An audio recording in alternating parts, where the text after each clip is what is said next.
com uma linguagem muito mais simples do que aquela acadêmica mais enferrujada, com uma releitura muito mais do que conceitos novos.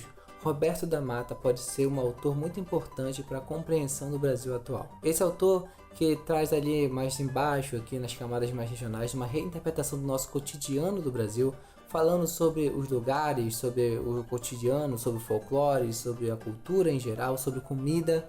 É nesses espaços da nossa vida social que Roberto da Mata vai cunhar os seus termos, que são muito mais próximos de nós, volto a frisar, do que os distantes termos do início da sociologia lá na década de 30. Esses termos serão basicamente localizados em dois espaços que a gente pode pensar muito bem aqui: os espaços da casa e os espaços da rua. Entendendo aqui casa como os espaços da proximidade, daquilo que eu me interpreto como eu mesmo, daquilo que eu entendo confortável, daquilo que eu gosto.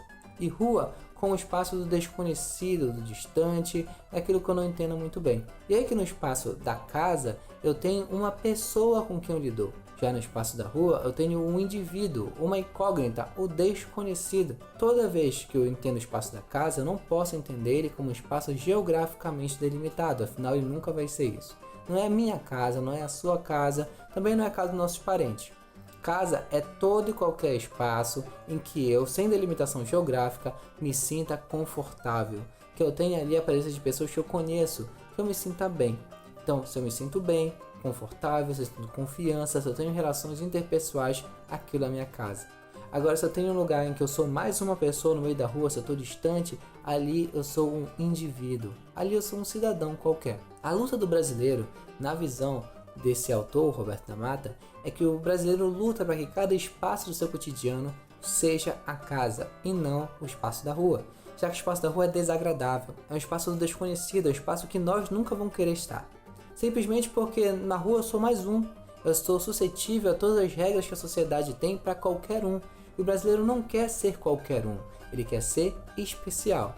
E é nessa especialidade que o brasileiro quer ser tratado, que se remete à casa. Ele não quer ser um indivíduo, ele quer ser uma pessoa. Ele não quer ser um cidadão qualquer. Ele quer ser aquele cara que você conhece de vez em quando. Nesses tratos, é claro que existe um intermediário para esses espaços, aquilo que nós chamamos de jeitinho brasileiro. E é interessante que a visão do Roberto da Mata na interpretação do jeitinho brasileiro vai além daquela delimitada visão do Sérgio Buarque de Holanda.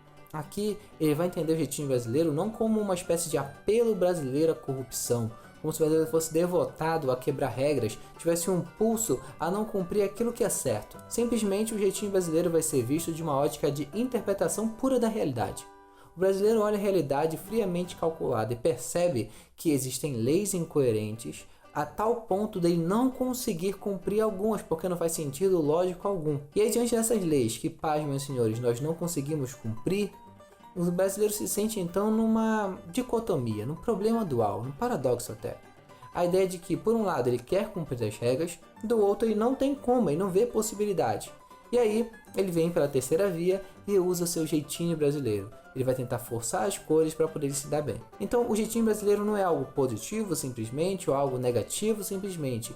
Ele é uma necessidade de interpretação do brasileiro que constata um problema legal. Nossas leis são insuficientes. Então ele é mais um demarcador social de um problema das nossas leis do que simplesmente um problema de caráter do ser humano brasileiro. É que você percebe que quando a gente pega uma situação qualquer, e assim que os livros de Roberto da Mata são acentuados, né, são casos cotidianos em que existem interpretações.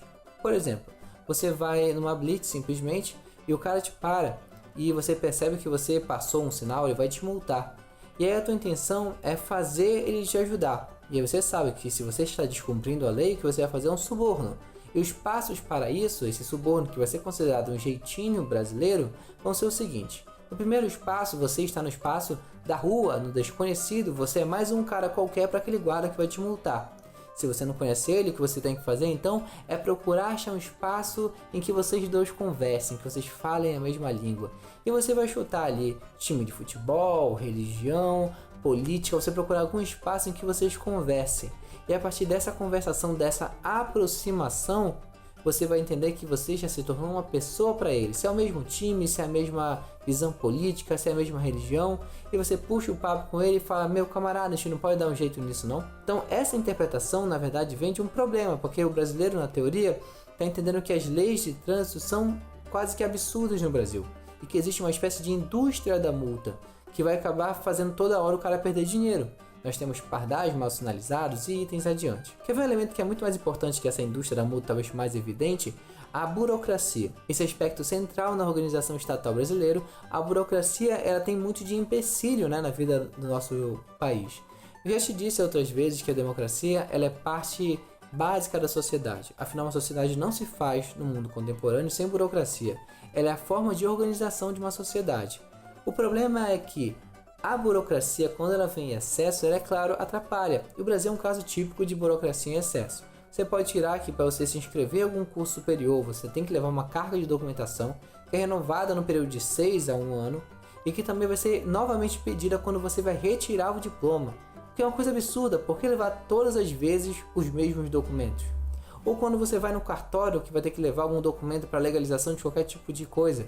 Então essa carga absurda de burocracia impele o brasileiro, na visão de Roberto da Mata, a sair do espaço da rua, do espaço desconhecido, de querer ser mais um, para ser um cara conhecido, onde ele pode agilizar as coisas. Afinal, se eu conheço um cara de um cartório, eu vou preferir nesse cartório que eu conheço, onde eu posso ter algum tipo de regalia, de benefício, aí no cartório qualquer, onde eu vou estar a favor da lei, que é burocrática e vai fazer eu demorar em fazer as coisas. Basicamente é isso, galera. Lembre, Roberto da Mata divide as coisas no espaço brasileiro entre a casa e a rua. E casa e rua não são divisões geográficas, são divisões simbólicas, em que tem a ideia de o espaço de aproximação, carinho, cuidado, pessoalidade, confiança, e no outro a distância, a ideia de uma incógnita na vida social, você é um indivíduo, você é mais um, eu não posso confiar em você. O brasileiro não quer ficar nesse espaço em que ele está a favor da lei simplesmente.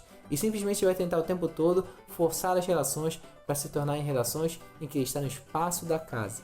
Claro que nessas linhas ele vai ter que usar o jeitinho brasileiro, que na visão do Roberto da Mata é muito mais que uma interpretação positiva ou negativa. É mais um resultado da interpretação do brasileiro sobre como as leis não funcionam e daí uma ação no mundo para tentar melhorar o seu convívio social. É isso, galera, muito obrigado e valeu!